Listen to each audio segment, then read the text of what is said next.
confidence back up, you know. So I still question marks over Havertz, but you know, as I say, they're in cruise control today, Arsenal. Yeah. We've not mentioned Liverpool yet either. Yeah. You know, they're playing Spurs at 5:30, so you know, Klopp and Postecoglou will be taking a bit of comfort out of City losing as well. I'd imagine so, yeah. And just on the Arsenal performance there, we'll show a little bit of Odegaard after the break, but they have got the kind of quality that if you do what Bournemouth do today, which is essentially not much, you're going to get punished with Arsenal not even getting out of third gear, right? Yeah, you're right. Well, you summed it up. They didn't get out of third gear, they didn't have to. It was a very professional performance, accomplished from Arsenal, but they were never really tested. And I think, you know, they look relegation material, Bournemouth, on that evidence now. I know it's really early in the season to say that, but there has to be a huge improvement in their performances. It's supposed to be a high-pressing team. That's the reputation Areola brought. You're giving me a look, Shay, as if to say, what pressing? Well, we might have a piece after the break on David Raya as well, but he, you know, we talked about how good he is with the ball at his feet. Had a cigar on, and there was one point towards the second half, I think it went into Jorginho, and there was no Bournemouth player in the same postcode as him. And he laid it off.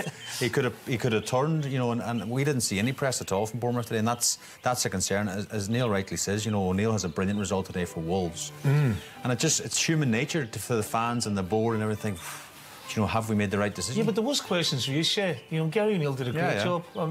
I was one of them. He thought that no chance of staying up last year, and he did a mini miracle. And then he loses his job off the back of that. I don't understand that. Now, maybe they wanted Areola in. He has got to prove that he's got the components to be a coach in this division. He's not showing it at the minute. Well, yeah, they've got some potentially easier fixtures coming up. Everton, Wolves, Burnley. They'll need points from those games, or else he's going to be under big pressure. As for Arsenal, we all know what's happening next weekend. It's Manchester City, and they're coming in off a defeat. We'll talk about all that after the break. Some big results around the Premier League today, not the least of which is Wolves beating Manchester City. It's 2 defeats on the spin now in all competitions for City. Not a good week for them. It was a good day for Arsenal. They were 2-0 up at half-time. We were hoping for some sort of competitiveness in the second half. It didn't really come. And Kai Havertz has his first goal as an Arsenal player. Yeah, I mean, it's an easy decision, I think, for the referee. Christie dives in, gives a daft penalty away, to be honest, Owen, and you know, he's trying to claim it and say to the referee, look at it back, you know, but I think, as Breeny says in commentary, when he looks at it back himself, he's thinking, what's he flying in at there? He got the ball eventually. Eventually, there's a touch at the end, but he's took Odegaard out, and for me, it's not even a hard decision. You don't even need VAR to look at it. It's just poor defending, and lazy defending. I don't know. He's just rash, and then of course, we were sort of talking off air. Why is Havertz taking it? Because I imagine Odegaard's the penalty taker. But again, the reaction after this maybe explains a bit. You know, they're all around him. You know, suppose trying to build his confidence up, get him part of the group. You can see this is a good footage out there when they're all slapping him in the back of the head. Yeah, it's interesting though, Neil. You reminded me of a quote from Arteta earlier in the season after the Palace game when Odegaard took the penalty that day, even though Saka would be their regular penalty taker. He was asked, who's your first choice taker? And what Arteta said was, I have no clue. It's about leadership of players. They have to make those decisions on the pitch. It's an unusual approach. Very unusual, because normally, you know, it's decided before the game and you're going through your set plays, your free kicks, corners, and here's the designated penalty taker for the day. So I was quite surprised when Mikel came out with that, because he's very detailed in his preparation, obviously. But Odegaard stepped up today, did the damage, and then Havertz followed up with the second penalty quite comfortably. We can have a look at the fourth goal, Ben White. Yeah, I mean, it's a set play, and you know, Bournemouth have been very poor on set plays. Lovely flick ball in from Odegaard, and you know, Ben's just strong and he's unmarked. I know Bournemouth are zonal, but you've got to go and attack that area. Look, it's far too easy. You know, there's no real contact on him. There's no one trying to put him off his jump. And the ball's even floated in, Shea. There's no real whip on it, you know, and it's a great header from his point of view, but a free header. No, you're fed up with Bournemouth today. I fed up with sorry for I am, honestly. He actually made a few saves. Yeah. Could have lost by more. Yeah, it could have been a lot more. The keeper made some good saves, especially in the second half, towards the second, as if they'd, like, not lost interest, but they just were miles off it today, Bournemouth, and the keeper made some good saves to keep the score down. But again, I would question the bigger picture. You know, you said 7 games now without a victory in the Premier League. Where did Bournemouth go from here? You mentioned Everton away next, which will be, is it too early to say, a 9-pointer and 8 games in? But it's getting to that stage already. They're down in trouble straight away. You know what it's like, Shay? You get into a malaise, it's really hard to get out of it. You need to dig in, and sometimes you need to change the way you play one as well. But you know, that's not hard to change from. What I was going to say, Lenny, to you about half-time, was let's see reactions, let's see what the manager does at half-time. Did you see anything in the second half? That's what I mean. Nothing. So the fans watching as well be going, what's going on here? What have they done? I was looking forward to this high pressing that they talk about. I didn't see any of it. You know, and I know, like, Raya's really good on the ball, and sometimes you can't go and press when the goalkeeper's comfortable in possession. But there were times when the ball was going wide and they didn't even stop them on one side of the pitch. Arsenal were able to come through the midfield, and the distances between, you know, Bournemouth's attacking players in the midfield and defence was all over the place. Yeah, Everton is going to be interesting, as you say. Wolves with the Gary O'Neill factor. That's going to be a fascinating match in 2 games' time.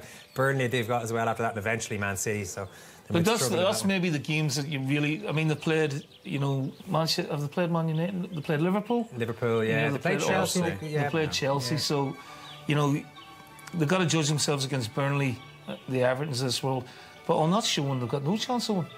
Martin Odegaard was involved in the 2 goals we've seen there, and involved in the 2 goals in the first half as well. So a nice day out for him. I thought he had a great game. He showed all. This is a great ball in. You know, the weight of the cross is perfect for Jesus to hit it back across goal.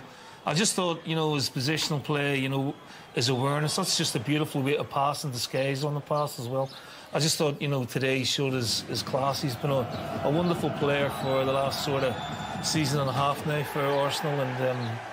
Yeah, I mean, I know he's a child prodigy when he was at, you know, Real Madrid, but he's found a real home here, and he's showing all his talent again. You know, just look at his close control and brilliant awareness. So on, you know, it was a really good all-round performance. Enjoyed watching him play today. Impressed? Yeah, I think he just signed a new contract there last week as well, so he's there for the next good few years, and he's the captain of the football club. And sometimes you say Arsenal lack leaders, but I think with him, his performances, he leads with his performances as well. Yeah, that's a fair point. We went big on the David Raya versus Aaron Ramsdale dynamic before the match. So what did you think about Raya brought to the table today? Well, what he does do, and I'm not no slight on Ramsdale, he's very calm. That's a brilliant pass. So what he does, he attracts the opposition to go and press him. You mentioned there before, you know, this is goalkeeping. He holds this really well because one of them awkward ones, but he's very positive coming for crosses. He's, you know, he does everything. He ticks every single box. But I think, you know, this is a brilliant pass out to the right back as well. But what he does do, this is what he does. Look where he's positioning here now, and he's really high up in the pitch. So he's literally playing.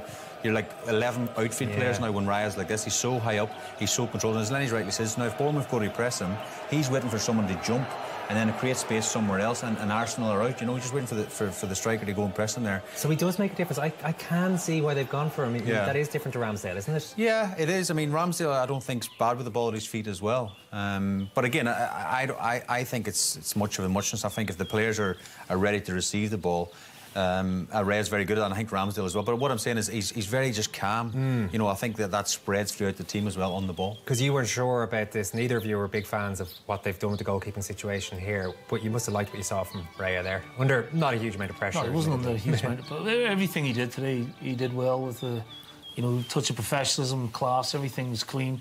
He never really got tested. Yeah. I agree with you. I don't think there's much in it between the goalkeepers in terms of even when the ball's at the feet.